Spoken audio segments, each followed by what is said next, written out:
सलाती व नुसुकी व महयाय व ममाती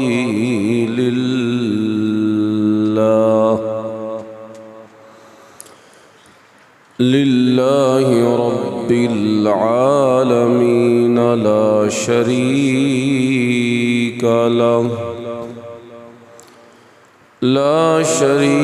लहू व बिज़ालिका उमिरतु व अना अव्वलुल मुस्लिमीन।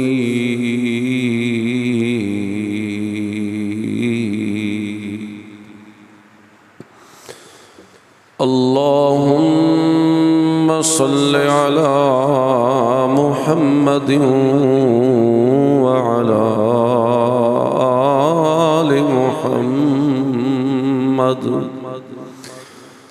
कमा सल्लैता अला इब्राहीम व अला आलि इब्राहीम इन्नका हमीदुम मजीद। अल्लाहुम्मा बारिक अला मुहम्मदिन व अला आलि मुहम्मद कमा बारकता अला इब्राहीम व अला आलि इब्राहीम इन्नका हमीदुम मजीद। सुब्हानका ला इल्म लना इल्ला मा अल्लमतना इन्नका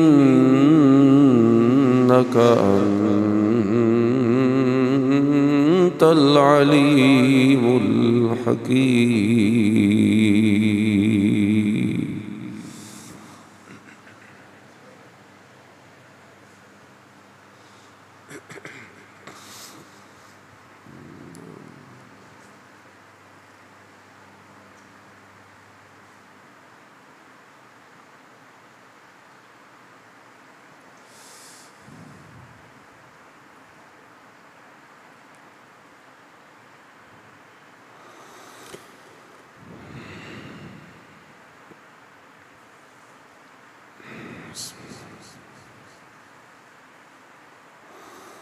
मुअज़्ज़ज़ दोस्तों,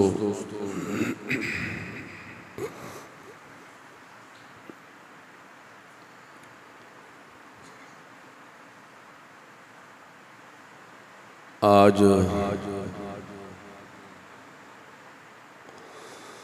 का ये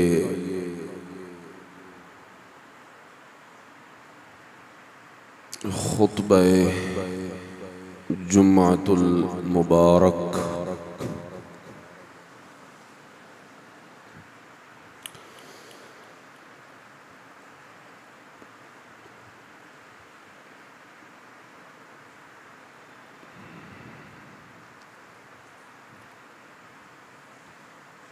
एक ऐसे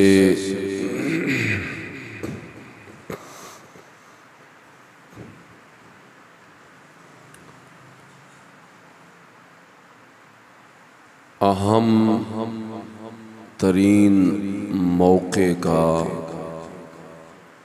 जुम्मा है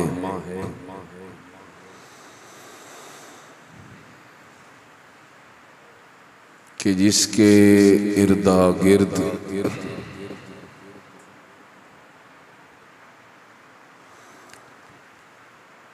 अल्लाह की ख़ास रहमतों का एक हुजूम है।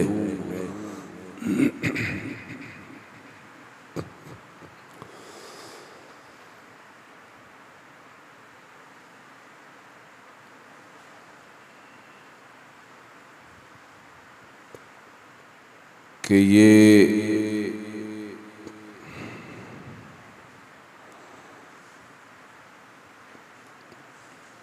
ज़ुल्क़ादा की आखिरी तारीख भी है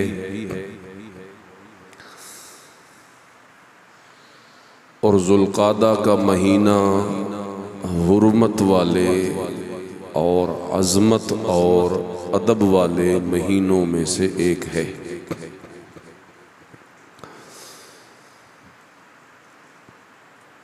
और इसके मुत्तसिल बाद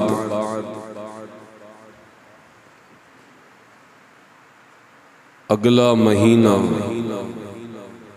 जो कल से शुरू होगा वो इससे भी ज़्यादा अज़मत वाला महीना है, माहे ज़ुल्हिज्जा।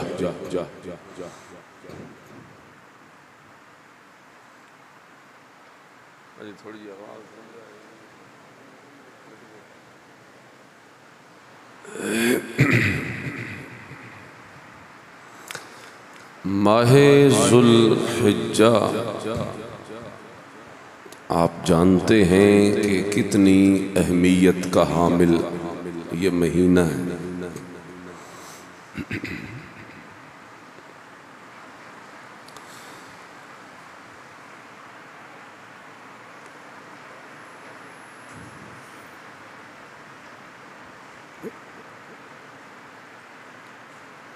कि इस महीने के पहले अशरे में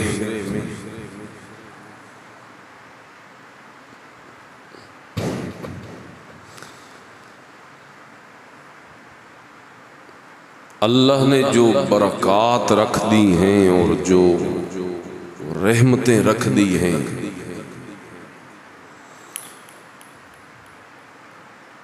आपने सुन रखा होगा शायद कि रिसालत मआब सल्लल्लाहु अलैहि वसल्लम ने इरशाद फरमाया,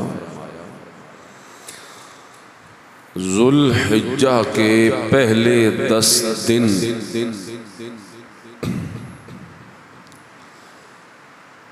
अफ़ज़लु अय्यामिद दुनिया, ये इस दुनिया के तमाम दिनों में से सबसे ज़्यादा अफजल दिन है।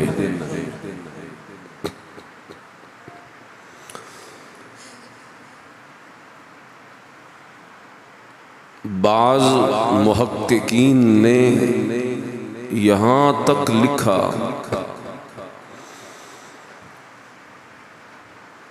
कि ये 10 दिन माह रमज़ान के आखिरी 10 दिनों से भी ज़्यादा अफजल है।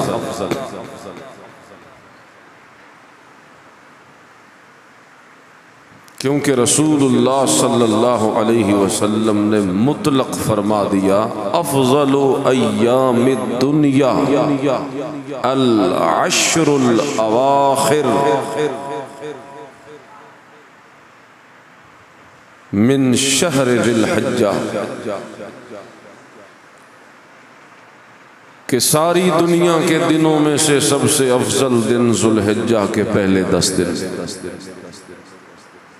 अल अश्रुल अवाइल, पहले 10 दिन।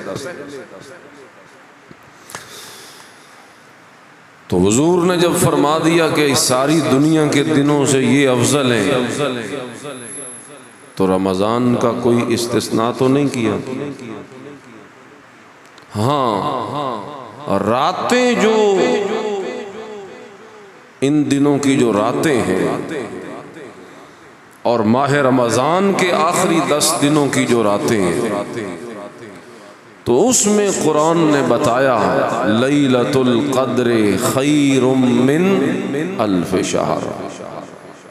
तो उलमा ने फरमाया, बल्कि इमाम इब्न क़य्यिम रहमहुल्लाह ने, इमाम इब्न तैमिया रहमहुल्लाह ने ये लिखा, रातें माह रमज़ान की अफजल हैं, रातें माह रमज़ान के आखिरी 10 दिनों की अफजल हैं, और दिन जो हैं वो ज़ुल्हिज्जा के अफजल हैं सारे साल से।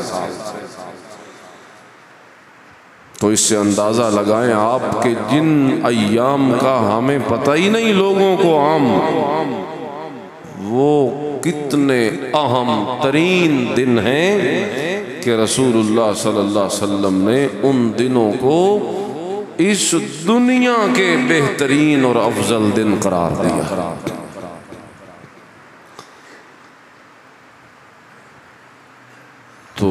ये इसी जुम्मे से जुड़े हुए आज शाम को जब चांद नजर आएगा तो जुल्हिज्जा शुरू हो जाएगा। पहली रात अगर चांद नजर आए तो आज ही होगी, और ये रातें भी कुछ कम नहीं हैं। ठीक है, माह रमजान की रातें अफजल होंगी और हैं, और कुरान ने उनकी अफजलियत का जिक्र किया, लेकिन इन रातों की अजमत और शान भी कुछ कम नहीं है कि इन 10 रातों की अल्लाह ने कुरान में कसम उठाई। वल फज्री वलयालिन अश्र, अल्लाह फरमाते हैं मुझे फजर की कसम है। मुफस्सिरीन ने लिखा फजर से मुराद 10वीं जुल्हिज्जा की फजर, यौमुन नहर, कुर्बानी वाले दिन की फजर, उसकी अल्लाह ने कसम उठाई। वलयालिन अश्र, और 10 रातों की भी कसम है। अल्लाह कसम उठा रहे हैं। मुफस्सिरीन लिखते हैं कि इन 10 रातों से मुराद ये जुल्हिज्जा की पहली 10 रातें, बल्कि सहाबा से मरवी इन आयतों की ये तफसीर सहाबा इकराम से मरवी।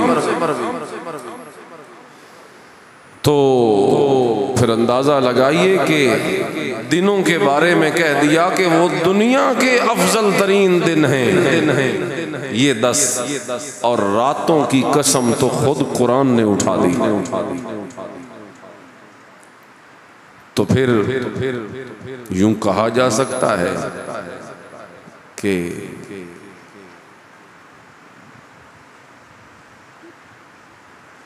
छोटा माह रमजान, इसलिए कि बड़ा माह रमजान जब आता है तो हर कोई राग़िब होता है इबादत की तरफ, इसलिए कि लोगों में उसकी शोहरत हो चुकी, और ये अज़मतों में 10 दिन कोई कम नहीं है उससे, लेकिन इसका चूंकि लोगों को पता ही नहीं, तो इतने अजीम दिन और अजीम रातें आती हैं और गुजर जाती हैं, ज़ाया हो जाती हैं, और लोगों को इसका शऊर तक भी नहीं। तो इसलिए मैं ज़रूरी समझ रहा हूँ कि ये आगाही फैले, लोगों में ये बात मशहूर हो कि ये 10 दिन और ये 10 रातें ये भी अल्लाह के मकबूल तरीन दिन और रातें हैं। तो जिस तरह हम उधर इबादत का एहतमाम करते, इन 10 दिनों में और इन 10 रातों में भी हमें इबादत का भरपूर तरीके से एहतमाम करना चाहिए।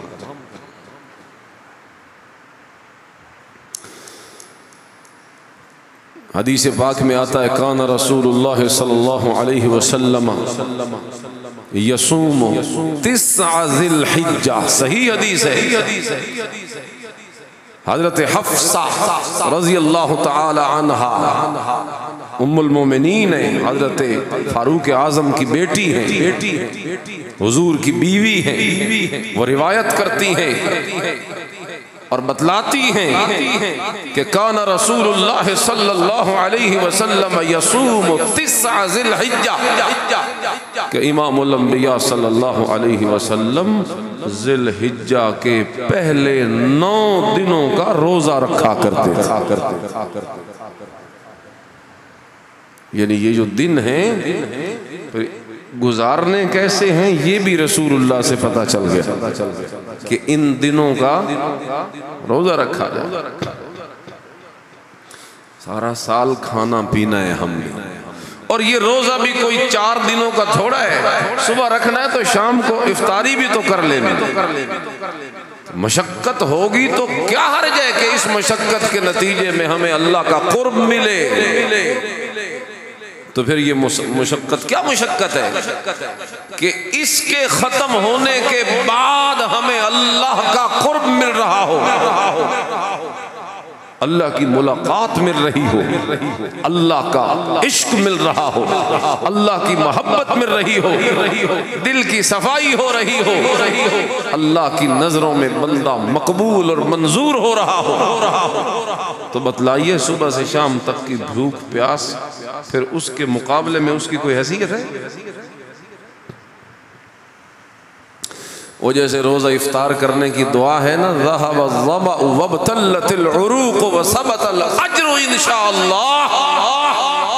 बिल्कुल वही बात है। हुजूर अलैहिस्सलाम ने इरशाद फरमाया कि जब रोज़ा इफ्तार करो तो ये दुआ पढ़ो, बड़ी प्यारी सी दुआ है। क्या माना है? ज़हबज़्ज़मा, प्यास चली गई, वब्तल्लतिल उरूक़, अभी मैंने इफ्तारी की है, पानी पिया है, रगें तर हो गई। वो जो सुबह से अब तक खुश्क थी रगें, वो रगें तर हो गई। यानी वही प्रॉब्लम था ना, सारा दिन का प्यास, भूख प्यास, वही प्रॉब्लम था। फरमाया ये अब इफ्तारी की है, खाया पिया है, तो ज़हबज़्ज़मा वब्तल्लतिल उरूक़, प्यास भी गई, भूख भी गई, रगें भी तर हो गई, सब प्रॉब्लम हल हो गया। लेकिन फायदा क्या हो गया? सबतल अज्र इंशाअल्लाह, कि इस थोड़ी सी मशक्कत के नतीजे में जो अजर था ना, वो अजर अल्लाह ने मेरे नामे आमाल में इंशाअल्लाह क़यामत तक के लिए महफूज कर दिया।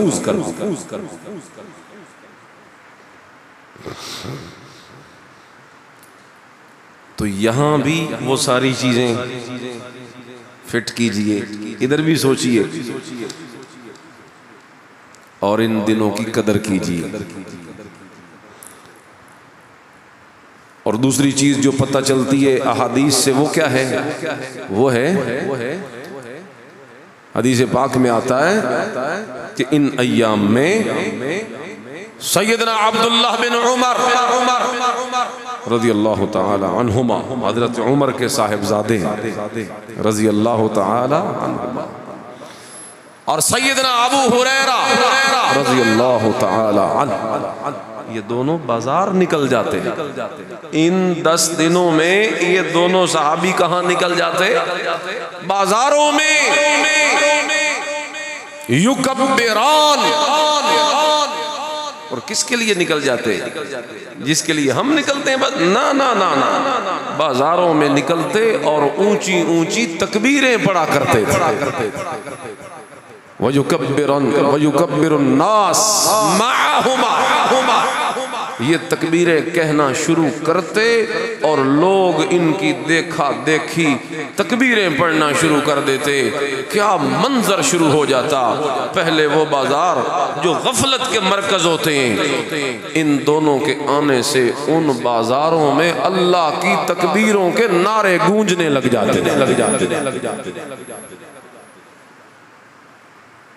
तो रोजे रखे और साथ साथ क्या पढ़े?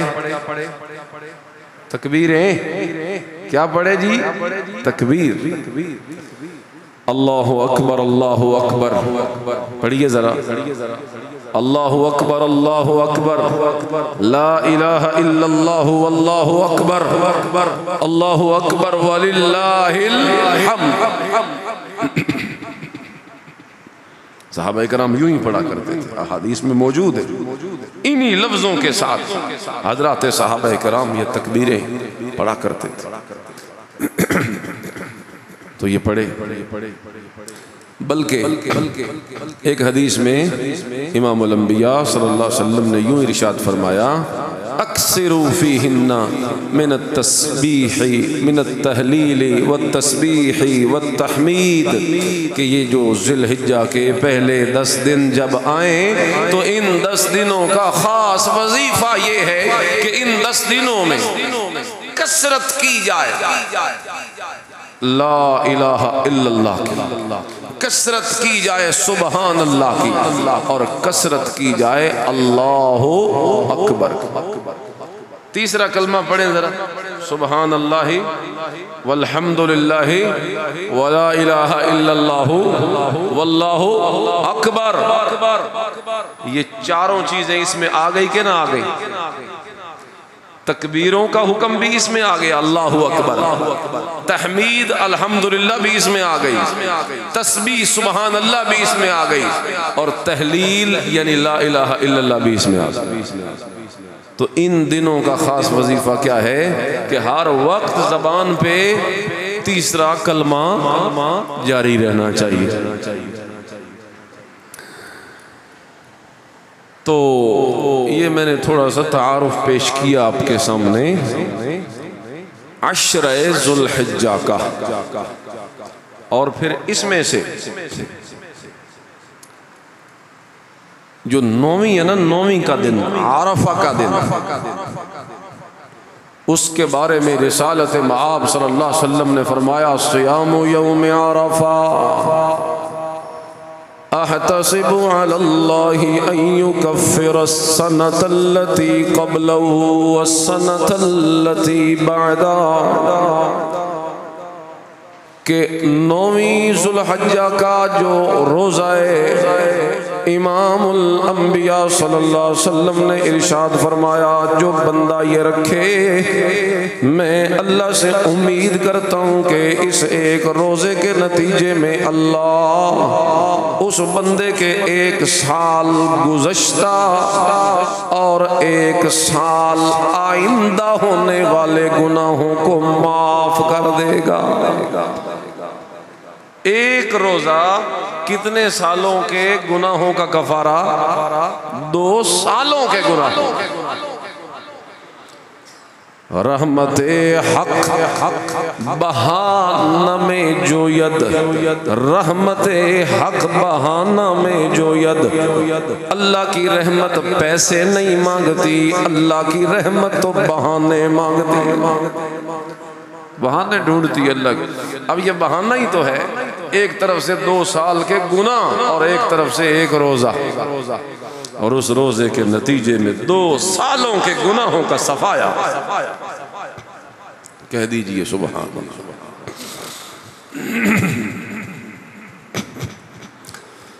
तो क्या खुलासा निकला जी मेरी इन सारी बातों का कि ज़ुल्हिज्जा के ये पहले अय्याम 10 दिन जो हैं कुरान में अल्लाह ने इनका जिक्र किया। वल फज्रि व लयालिन आश्र, कसम है मुझे फजर की, मुराद ज़ुल्हिज्जा का फजर, ज़ुल्हिज्जा की फजर, व लयालिन आश्र मुराद 10 रातें, ज़ुल्हिज्जा की 10 रातें अल्लाह कसम उठाता है। और रिसालत मआब सल्लल्लाहु अलैहि वसल्लम फरमाते हैं अफज़लु अय्यामिद दुनिया, इस दुनिया के सारे दिनों में से सबसे अफजल दिन ये ज़ुल्हिज्जा के 10 दिन। तो ये फजीलत है, इस फजीलत का एहसास और पास रखिए, रोज़े रखिए कि सुन्नत है। और 9वीं का रोज़ा 2 साल के गुनाहों का कफारा, और इन दिनों की जो रातें हैं वो रातें भी क़याम करने के काबिल हैं। तिरमिज़ी की एक रिवायत है, पता नहीं मैंने उसकी गहराई में नहीं गया कि उसकी इस्नादी सनदी हैसियत कैसी है, लेकिन मैंने पढ़ी है तिरमिज़ी शरीफ की हदीस। रिसालत मआब सल्लल्लाहु अलैहि वसल्लम ने इरशाद फरमाया इस महीने के पहले 10 दिनों में से हर दिन का रोज़ा 2 सालों के रोज़ों के बराबर है। 1 साल के रोज़े का सवाब मिलता है, एक रोज़े का सवाब 1 साल के रोज़ों का सवाब, और हर रात के क़याम का सवाब लैलतुल क़द्र के क़याम के बराबर।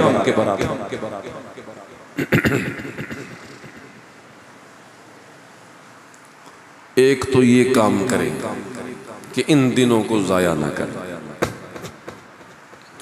और आखिरी हदीस सुना देता हूँ इन्हीं अय्याम के बारे में जो सही हदीस है, मुस्लिम में भी है, दीगर किताबों में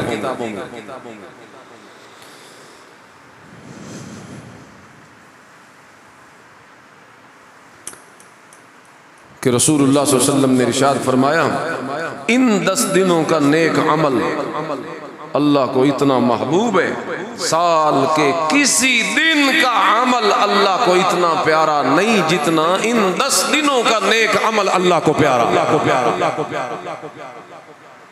साल के किसी दिन का अमल भी अल्लाह को इतना प्यारा नहीं जितना इन 10 दिनों का नेक अमल अल्लाह को प्यारा है। सहाबा ने पूछा या रसूलुल्लाह, जिहाद फी सबीलिल्लाह से भी ज्यादा ये अमल अल्लाह को प्यारा है? हुजूर ने इरशाद फरमाया, हाँ जिहाद फी सबीलिल्लाह से भी ज्यादा प्यारा। इल्ला रजुलुन खरज बिनफ्सिही व मालिही फलम यरजिअ बिशै। हाँ वो बंदा जो जिहाद के लिए माल और जान लेके गया लेकिन वापस कुछ ना आया, ना जान वापस आई ना माल वापस आया, यानी अल्लाह के रास्ते में शहीद हो गया, उसका दर्जा तो इससे भी ज्यादा है। लेकिन बाकी सारे मामलात इससे कम हैं। जुल्हिज्जा के अमल का सवाब बाकी तमाम अमलों से ज्यादा है सिवाय शहीद की।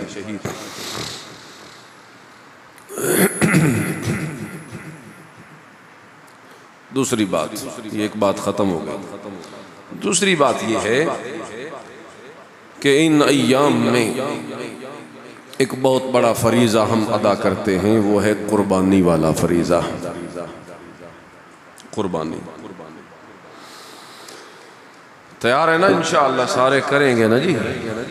कुर्बानी से मुताल्लिक चूँकि अब फरीज़ा करीब है तो चंद बातें मैं ज़रूरत की जो है ना आपके काम आने वाली वो बताता हूँ।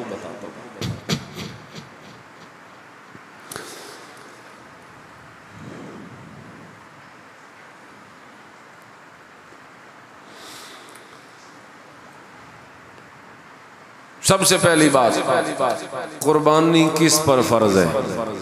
ये एक सवाल है भाई, कौन करेगा कुर्बानी, फर्ज किस पर है, मसला क्या है शरीयत में? वो मसला सुनिए। कुर्बानी हर उस बंदे पर फर्ज है जिसके पास निसाब कुर्बानी हो, उस पर कुर्बानी फर्ज है। निसाब कुर्बानी क्या है? 52.5 तोले चांदी। बोलिए जी, कुर्बानी का निसाब क्या है? 52.5 तोले चांदी। भाई ये बंदा, हर बंदा देखे कि मेरे पास 52.5 तोले चांदी जितना माल है या नहीं है। अगर है तो उस पर कुर्बानी फर्ज है, और अगर नहीं है तो कुर्बानी फर्ज नहीं है। कितना निसाब है जी? चांदी कितनी हो बंदे के पास? 52.5 तोले, 52.5 तोले। अब मैं थोड़ी तफसील बयान करता हूँ। 52.5 तोले का रेट अगर आप पता करें, मैंने पूछा तो नहीं लेकिन मेरे अंदाजे के मुताबिक लगभग 1.5 लाख रुपया है। कितना है जी? 1.5 लाख ये मालियत बनती है। 52.5 तोले चांदी तकरीबन 1.5 लाख की है। आगे पीछे कुछ होगा वो आप फिक्स रेट बाजार से मालूम कर सकते, लेकिन अंदाजा 1.5 लाख के आगे पीछे कहीं। अब हर बंदा देखे जी मेरे पास 1.5 लाख रुपया है। रुपया तो कोई नहीं, कोई शय ही नहीं। 5-7 हज़ार, 2-4 हज़ार, 5-10 हज़ार है, रुपया तो नहीं। शरीयत कहती है सिर्फ रुपया नहीं देखने, 5 चीजें गिननी हैं। कितनी गिननी है जी?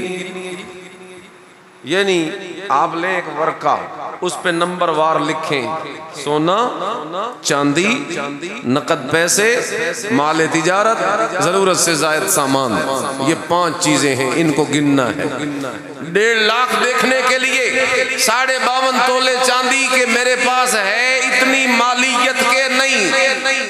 चीजें क्या क्या देखनी है? 5। हर शय नहीं देखनी, सिर्फ कितनी चीजें देखनी है? 5। सोना 1 तोला भी अगर आपके पास है, ये 1.5 लाख से ज्यादा है कि नहीं? सोने का रेट मेरे ख्याल में कल का था 2,43,000 रुपए फी तोला, कल का। तो 1 तोला भी अगर आपके पास सोना है तो आप निसाब से बहुत आगे निकल चुके हैं, आप पे कुर्बानी फर्ज है।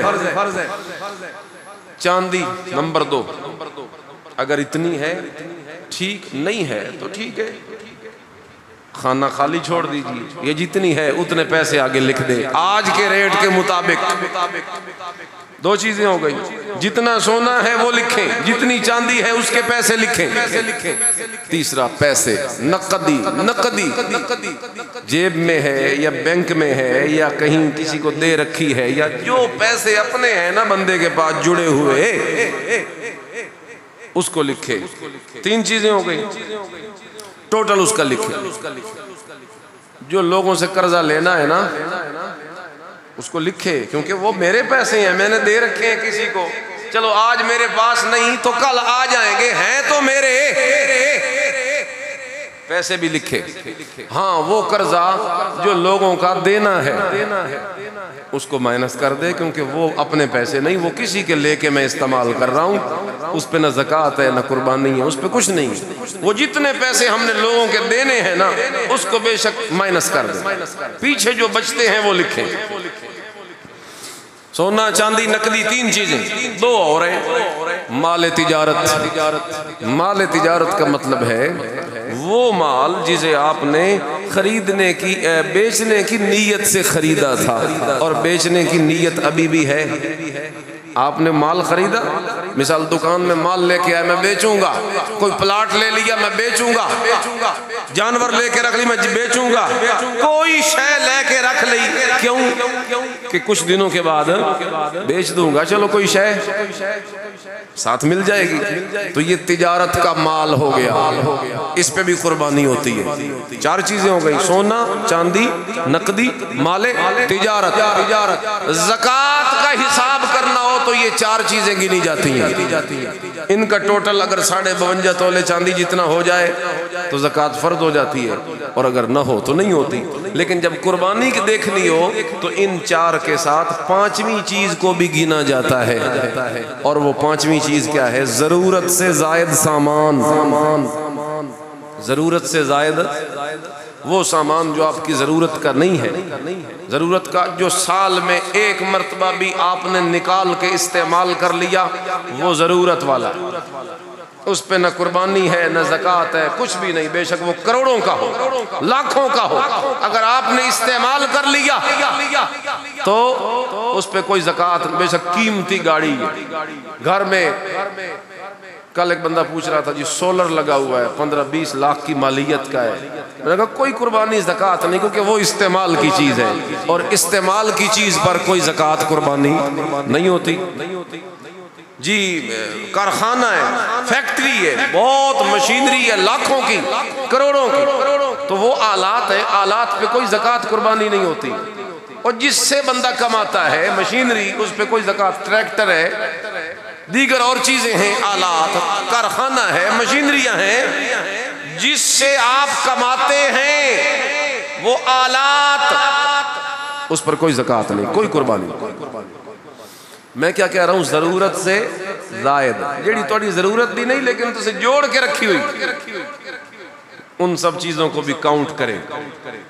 अमूमन घरों में बिस्तर होते हैं, पेटियों में बंद पड़े, साल में 1 मरतबा भी इस्तेमाल नहीं हुए, उसका रेट लगाएं आज के अब के पैसों के मुताबिक।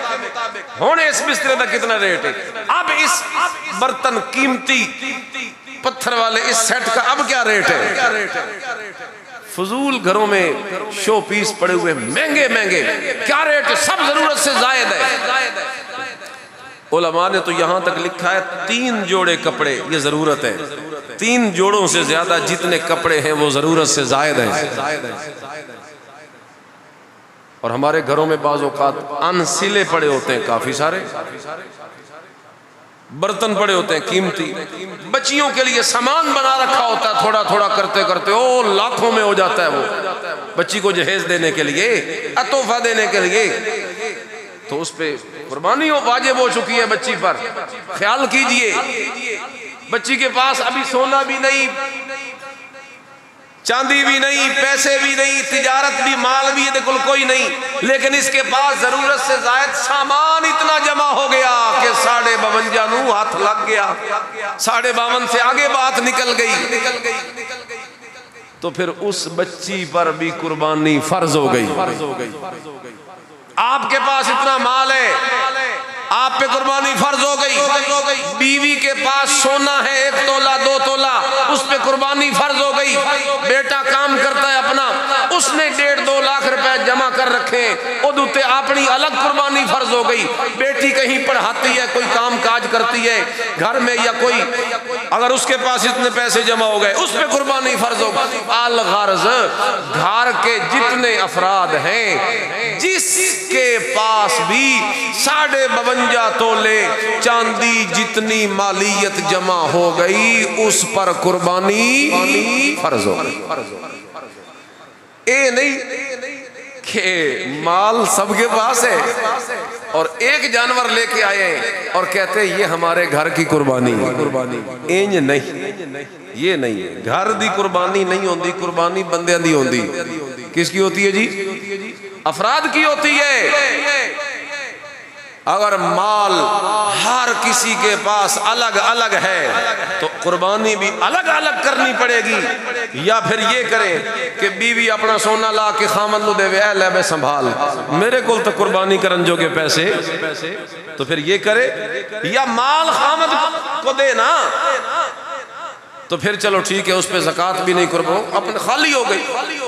खामद भी तो उसी का है ना, और तरस कर देवे आके चल एले इस्तेमाल कर, हो गया मेरा, हो गया मेरा, मलकियत मेरी हो गई, लेकिन मैं तुझे देता हूं, तू इस्तेमाल करती रहे। तो इस तरीके से बीवियां, औरतें, खवातीन अपना माल खामद के हवाले करके इस गुनाह से बच सकती है। वरना अगर मलकियत अपनी रखनी है ना, सोने ते, माल ते, पैसे ते, अगर मलकियत अपनी रखनी है तो फिर ज़कात भी देनी पड़ेगी, कुर्बानी भी करनी पड़ेगी। मसला समझ आया जी? और मसला समझ आया? अल्लाह अकबर। ये हो गया जी कुर्बानी का मसला। 5 चीजों को गिनेंगे, सोना, चांदी, नकदी, माले तिजारत, जरूरत से जायद सामान।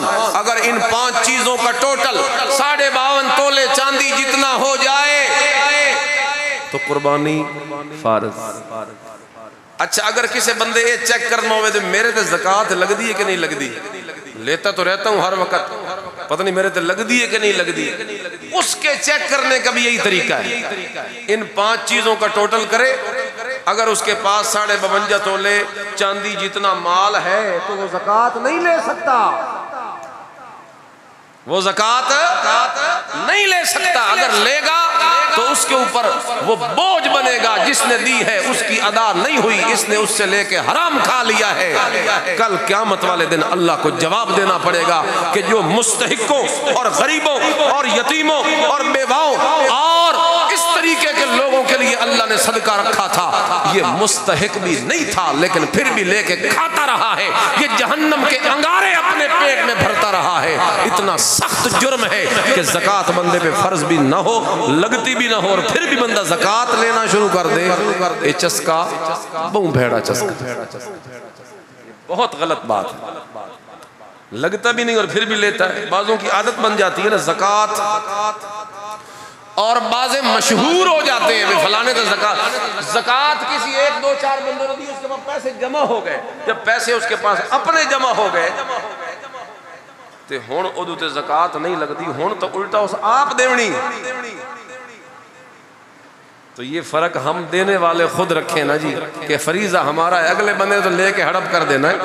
फरीजा हमारा है तो हम पहले तहकीक करें कि जिसको मैं दे रहा हूँ वो लगती भी है या और पिछले साल लगती थी, हो सकता है इस साल उसके पास माल आ गया हो सकता है इस साल ना लगती हो।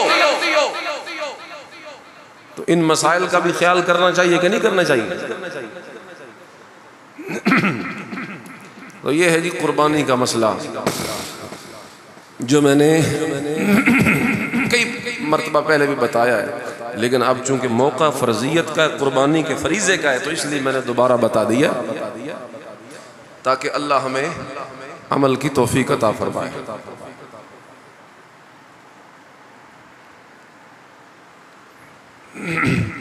टाइम क्यों है? टाइम क्यों है?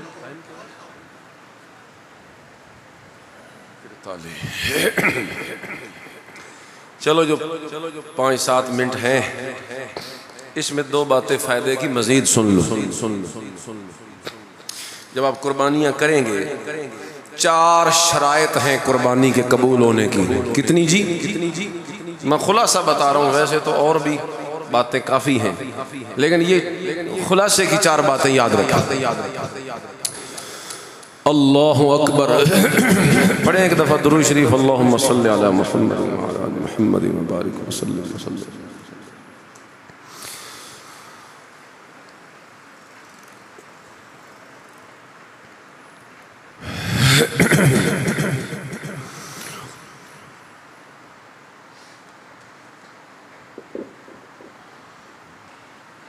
चार शराइत वो याद रखें। कुर्बानी के कबूल होने के लिए जरूरी है कि बंदा 4 चीजों की तरफ नजर करे। अगर वो 4 चीजें बंदे ने साफ सुथरी नहीं की तो कुर्बानी कबूल नहीं। 4 शर्तें हैं कुर्बानी के कबूल होने की। सबसे पहले अकीदा शिर्क से पाक करे। बोलो अकीदा, ऊंचा बोले। अकीदा शिर्क से पाक करे, क्योंकि अल्लाह कुरान करीम में फरमाते हैं वल्लज़ीना कफ़रू अअमालुहुम कसराबिम बिक़ीअ यहसबुहुल ज़मआनु माअ। जो कुफ्र करते हैं अल्लाह के साथ, शिर्क करते हैं जो लोग अल्लाह के साथ, अअमालुहुम कसराब, उनके अमल जो है वो रेत की मानेंदे दूर से चमकता हुआ नजर आता है। रेत बंदा पानी समझ के दूर का सफर करके जाता है कि पानी मिलेगा, आगे जाता है तो रेत पड़ी होती है, चमक तो होती है लेकिन पानी नहीं मिलता। इसी चीज का अल्लाह जिक्र करते हैं हत्ता इज़ा जाअहू लम यजिदहू शैअन व वजदल्लाह इंदहू फवफ़ाहू हिसाबा वल्लाहु सरीउल हिसाब। जिस बंदे का अमल खराब, अकीदा खराब हो, वो अकीदा खराब करके नमाजें पढ़े, ज़कातें दे, कुर्बानियाँ करे, तहज्जुदें पढ़े, रोज़े रखे, जिक्र अज़कार करे, नफले करे, हज्जे करे, उम्रे करे, सारे काम करे, दूर से तो उसे लगेगा जी फलाना अमल भी मेरा बड़ा चमक रहा है, वो फलाना अमल भी मेरा है, मुझे उसका सवाब मिलेगा। लेकिन अल्लाह का कुरान बताता है कि जिस बंदे के अकीदे में शिर्क वाली नजासत खड़ी हो, ये शिर्क वाली लानत ऐसी है कि अमल का सवाब जाया कर देती है, अमल का नूर खत्म हो जाता है, अमल का सुरूर खत्म हो जाता है, अमल का शूर खत्म हो जाता है, अमल का हुजूर खत्म हो जाता है, अमल का नूर खत्म हो जाता है।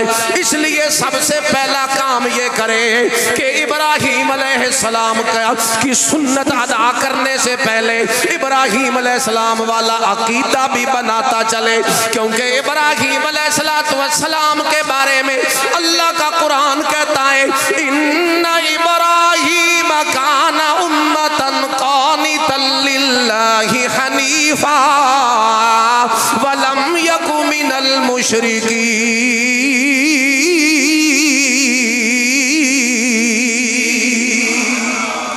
मेरा इब्राहीम जो था वो मेरा बड़ा प्यारा बंदा था, मेरा खलील था, मेरा जिगरी यार था। लेकिन खूबी एक मेरे खलील की ये थी कि मेरा खलील इब्राहीम मुशरिकों में से नहीं था। मेरे इब्राहीम की पूरी जिंदगी शिर्क से जिहाद करते हुए गुजरी है। कभी अपने बाप के सामने लड़ पड़ा, कभी अपनी कौम से जाके उलझ पड़ा, कभी नमरूद के सामने जाके टक्कर ले ली। इसी अकीदे के पीछे इब्राहीम पैगंबर को आग में जाना पड़ा। उस मेरे पैगंबर ने आग में जाना मंजूर कर लिया, लेकिन अकीदे पे सौदेबाजी नहीं की। इसी अकीदे के पीछे माँ बाप को भी कुर्बान कर दिया, इसी अकीदे के पीछे घर बार को भी कुर्बान कर दिया, इसी अकीदे के पीछे वतन को भी कुर्बान कर दिया, इसी अकीदे के पीछे सारी मोहब्बतों को भी कुर्बान कर दिया, इसी अकीदे के पीछे रिश्तेदारियों को भी कुर्बान कर दिया, इसी अकीदे के पीछे दोस्तियों को भी कुर्बान कर दिया। इसलिए इब्राहीम अलैहिस्सलाम की सुन्नत अदा करते वक्त हर बंदे के लिए जरूरी है कि वो अकीदा भी इब्राहीम अलैहिस्सलाम का बनाए, क्योंकि इब्राहीम अलैहिस्सलाम का अकीदा ये है कि सारी कायनात में से इबादत के लिए लायक अकेला अल्लाह है, मुश्किल कुशा अकेला अल्लाह, हाजत रवा अकेला अल्लाह, नफे नुकसान का मालिक अकेला अल्लाह। हत्ता के अपनी कौम को भी कहा था, हल यस्माऊनकुम इज़ तदऊन औ यनफऊनकुम औ यज़ुर्रून। जब वो झुके हुए थे बुतों पर, फरमाया तुम इनको पुकारते हो जो तुम्हारी सुनते नहीं, तुम अगर इनसे कुछ मांगो तो तुम्हारे नफे नुकसान के ये मालिक। और अकीदा ये हो कि हर कब्र वाला दरबार मजदूर और नजदीक से मेरी पुकार सुन लेता है और करे बैठ के कुर्बानी, कोई फायदा नहीं करे, फिर बैठ के कुर्बानी इब्राहीम अलैहिस्सलाम के अकीदे के खिलाफ अकीदा रख के कुर्बानी करे, इहो जी कुर्बानी का कोई फायदा। बोलो तो सही, बोलते ने तुसी, ये बड़ा अजीब मामला है। अल्लाह सानू सारे नु हिदायत नसीब फरमाए, तौहीद के रस्ते की समझ अता फरमाए। अल्लाहु अकबर। अपने बाप को भी नहीं बचा सके ना, बाप ने जब घर से निकाल दिया था तो कहते थे मैं दुआ करूंगा आपके पे, करते भी रहे रब्बना ग़फ़िरली व लिवालिदैया, तो पता नहीं था, उम्मीद थी कि मेरा बाप अल्लाह शायद हिदायत दे दे तो दुआ करते रहे। लेकिन जब अल्लाह ने बता दिया ना फलम्मा तबय्यना लहू अन्नहु अदुव्वुन लिल्लाह, और मेरा खलील तू जिसके लिए दुआ करता है तो मेरा दुश्मन है, ये कभी नहीं सुधरने वाला। चुनाचे उसी शिरक पे जब मर गया तो तबर्रा मिन, कुरान कहता है इब्राहीम अलैहिस्सलाम ने कहा अल्लाह मैं बरिया, मेरा अपने बाप नाल कोई ताल्लुक नहीं। अकीदे के पीछे बाप से बाइकाट करवाया, किस करवाया? आप, अल्लाह करवाया। हमें बरादरियां, रिश्तेदारियां और दोस्तियां अजीज हैं, और यहाँ अल्लाह का खलील अल्लाह की तौहीद के पीछे सब कुछ लुटा चुका। अल्लाहु अकबर। हदीस में आता है क़यामत वाले दिन अल्लाह को कहेंगे अल्लाह तूने मेरी दुआ कबूल की थी ना, मैंने कहा था मुझे क़यामत वाले दिन रुसवा ना करना, तो तूने कबूल की थी ना? हाँ की थी। तो या अल्लाह फिर मेरा बाप जाए जहन्नम में और मैं जाऊं जन्नत में, तो ये तो रुसवाई है, ये तो रुसवाई है। अल्लाहु अकबर। फरमाया मेरा खलील इस मामले में आपको मुशरिक की शफाअत करने की इजाजत नहीं है, ये मेरा कानून है, जो शिरक करके यहाँ मेरे पास आ गया वो जहन्नम जाएगा। अच्छा, इब्राहीम अलैहिस्सलाम अभी बात कर रही, अल्लाह ने फरमाया अपने पैरों में देखिए, अल्लाह फरमाएगी अपने पैरों में देखिए। पैरों में देखेंगे तो गंदगी में लिथड़ा हुआ एक बिज्जू पड़ा होगा। अल्लाह फरमाएगा ये तेरा बाप है, आज़र है, उसकी टांगों से पकड़ के उसे जहन्नम में डाल दिया जाएगा। पैगंबर खलील दे कदमां दे विचों उस दे बाप नू बिज्जू की शक्ल में मसर करके जहन्नम में अल्लाह फेंकवा रहा है, लेकिन अपने कानून तब्दील नहीं कर रहा। कुर्बानी कीजिए लेकिन अकीदा शिरक से पाक। नंबर 2, अकीदा शिरक से पाक हो, और नंबर 2 नियत रियाकारी से भी पाक हो। नियत रियाकारी, किसी को दिखाने के लिए जानवर मत लीजिए, फलाने इतना महंगा लिया मैं उस तो बड़ा ले आसा जी, ना ये मत कीजिए। अल्लाह को जब दिखाना है, छोटा हो बड़ा हो, अल्लाह को बोटियां तक नहीं बैठियां, अल्लाह को खून भी नहीं, अल्लाह के पास जाना है तेरे दिल का इखलास। तो चाहे जैसा भी हो अच्छा, जैसा कि हदीस में आता है कि सेहतमंद खूब मोटा ताज़ा अच्छा फरबा जानवर जो है वो अल्लाह के हुजूर कुर्बानी के लिए पेश करो, इसलिए कि सारा साल उससे लेते हैं। अब जब देने का मौका आया जिम्मेदार लेंदे हाँ उन्हें आर्दा देवी नंबर 3, माल हराम कारी से पाक हो। माल हराम कारी से पाक हो। वक़्त हो गया। व आखिर दावाना अनिल हम्दुलिल्लाह।